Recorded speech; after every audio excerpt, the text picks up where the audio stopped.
Berdasarkan siklus kehidupan.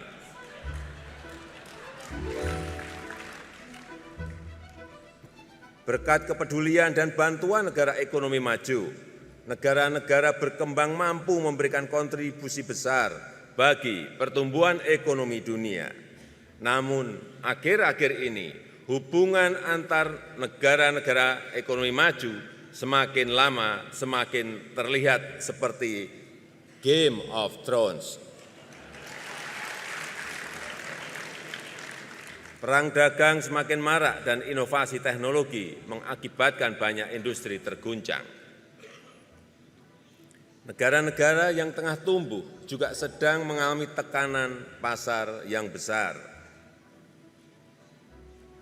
Dengan banyak masalah perekonomian dunia, sudah cukup bagi kita untuk mengatakan bahwa winter is coming.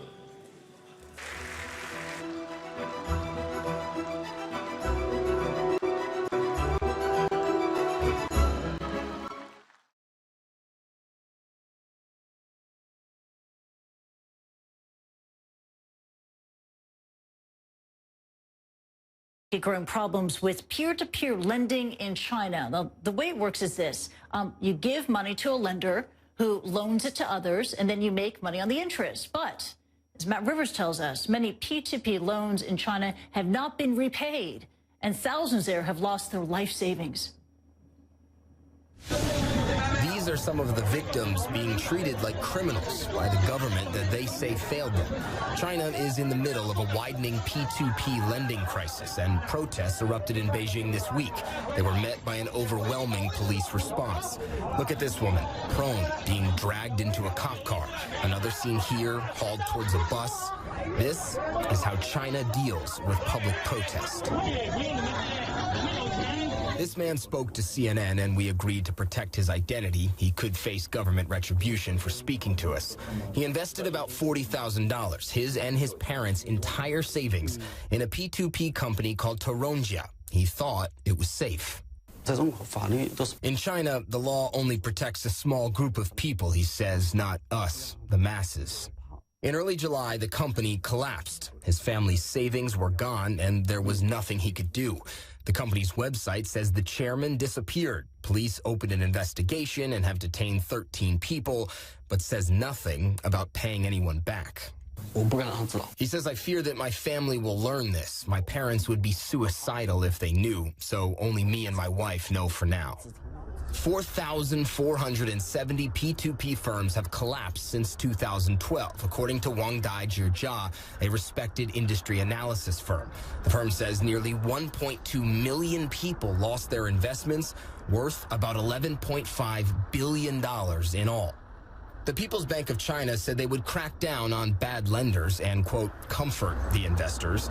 We don't know what that means, and the PBOC didn't reply to our request for comment. But for many, that wasn't good enough, hence the protests. They tried to take their case here to the country's banking regulator, but the government didn't let them get that far. Most of the protesters were rounded up in the streets or on the subways. One person gave CNN video that he says shows police showing up at one would-be protester's house and not even allowing him to leave. Most of the protests planned for outside this building were coordinated on WeChat, a messaging app that experts say the government monitors in real time, though Beijing denies that. And yet all signs point to the government knowing that these protests were going to happen beforehand. The massive police response shows you how far Beijing is willing to go to stamp out dissent. Another victim who lost about $200,000 told CNN the protests will likely continue. We need to fight for our rights, he says. My life is ruined. Now I'm like a financial refugee.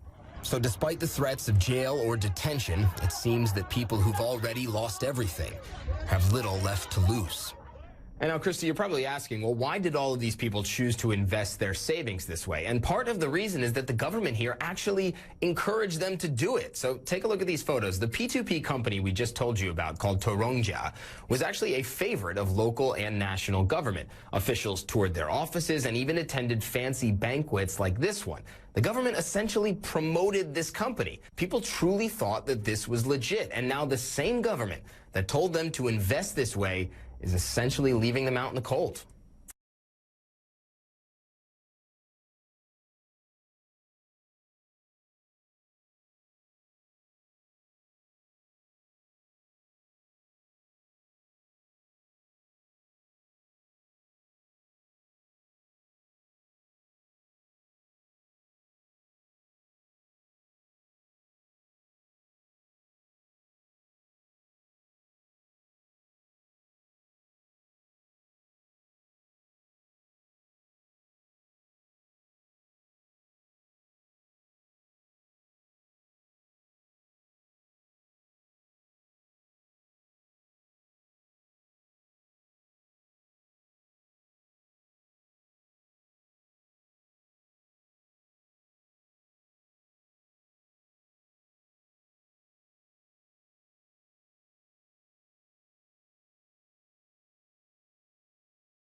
Jadi membangun parikinoto bebas riba.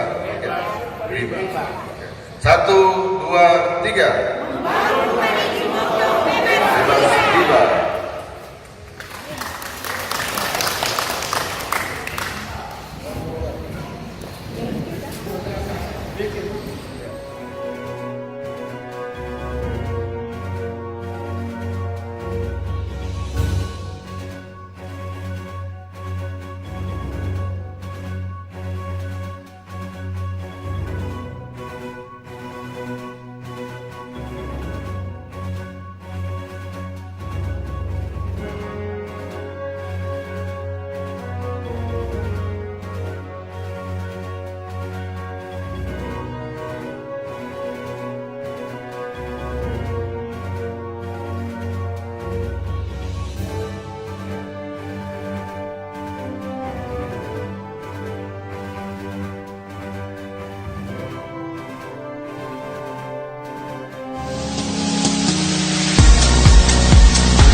Perkenalan dulu ya, sudah mulai ya.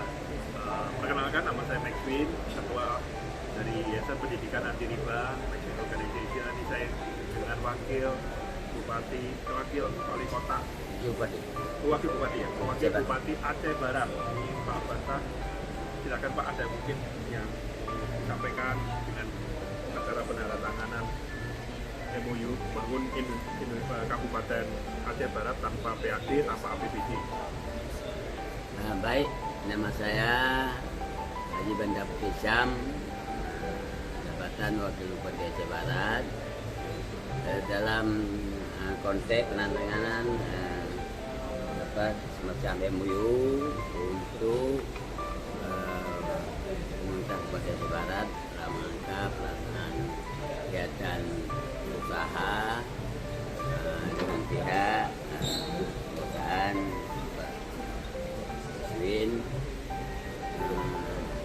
usaha yang akan dikembangkan dunia bantuan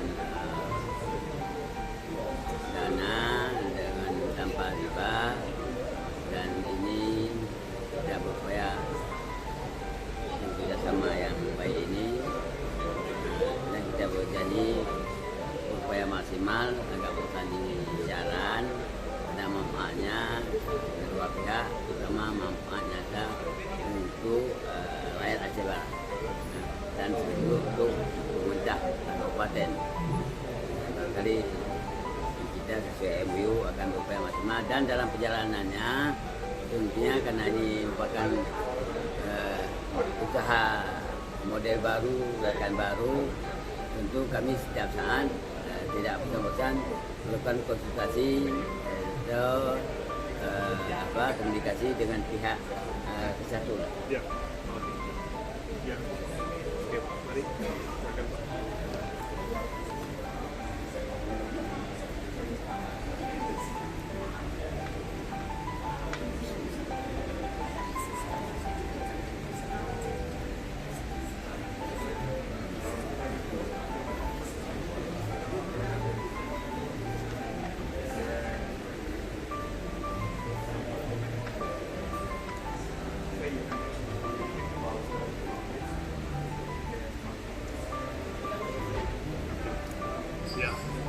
Terima kasih Pak.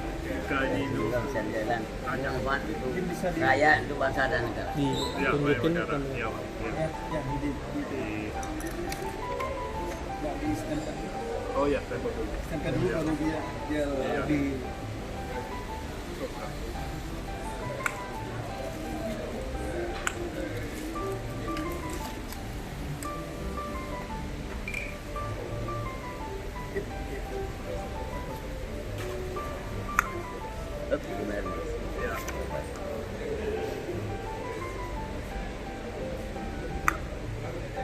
Ya.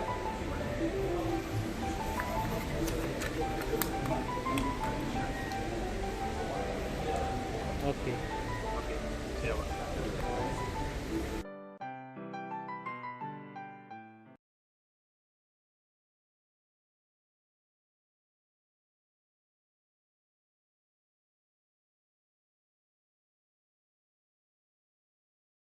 calm has returned to Beijing's financial district, and this is after the police crackdown yesterday on protesters. Organizers were telling us that thousands of people had taken to the streets around the area of the banking regulator's office, and that hundreds of police then swooped in to try to clear the area. Now, these protesters were angry because they had lost money in the peer-to-peer lending industry. This industry matches regular investors who have a little money to spend with ordinary people who really want to raise capital in order to start new businesses or buy something new. Now, in China, it's very difficult for these people to be able to go to the mainstream banks. But with these peer-to-peer lending options, they've been able to get money and higher returns, 8 to 12% on average, as compared to about 3% at the traditional banks. So recently, after the explosion of this industry, we've seen a bit of a crackdown from the authorities here. There are tighter regulations as well as liquidity crunch issues that these lenders have faced. And because of that, so many of them have started to fail recently. And that's one of the reasons why these protesters were going to the banking regulator, because even though it's not so common to see public protests in China, it is common to see investors seeking a bailout from the government. Now, the big concern that people have here is that the troubles in the peer-to-peer industry could spread now to other sectors. A lot of small companies have also been borrowing from the P2P lending, and just in the past week, there have been some reports about a router company as well as a convenience store chain that have both been facing financial difficulties because of P2P investments.